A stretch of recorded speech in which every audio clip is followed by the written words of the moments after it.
આજ રોજ પંચમહાલ જિલ્લા કોંગ્રેસ સમિતિ દ્વારા 4 મુદ્દાઓને લઈને આવેદનપત્ર આપવામાં આવ્યું છે। તેમાં સૌપ્રથમ સિનિયર જર્નાલિસ્ટ જગદીશભાઈ મહેતા દ્વારા આદિવાસી સમાજ સામે જે અભદ્ર ટિપ્પણી કરવામાં આવી છે, જેનાથી આદિવાસી સમાજમાં ખૂબ જ રોષની લાગણી છે અને તેમની લાગણી દુભાયેલી છે। તે સંદર્ભે તેમનો અવાજ ઉઠાવવા માટે અમે આજ રોજ આવેદનપત્ર આપવા માટે આવેલા છે। તેમજ ખેડાના સાંસદ દેવુસિંહ ચૌહાણ દ્વારા બ્રાહ્મણ સમાજ વિરુદ્ધ પણ અપમાનજનક ટિપ્પણી કરવામાં આવેલી છે। તેનાથી બ્રાહ્મણ સમાજની પણ લાગણી દુભાયેલી છે અને તેના સંદર્ભમાં પણ અમે આવેદનપત્ર આપવા માટે આવેલા છે।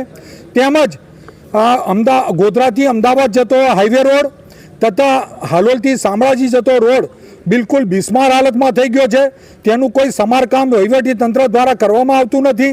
તો જેથી અમે માગણી કરી છે કે ભાઈ આ રસ્તો તમે ના બનાવી શકતા હોય તો જ્યાં આ ટોલ ઓગળવાનું બંધ કરી દો અને કાં તો એને તાત્કાલિક રિપેર કરો। આમ જ તારીખ 2/6/2025ના રોજ મનરેગા યોજનામાં પંચમહાલ જિલ્લામાં જે ભ્રષ્ટાચાર થયેલો હતો તે સંદર્ભે અમે આવેદનપત્ર આપવામાં આવેલું હતું।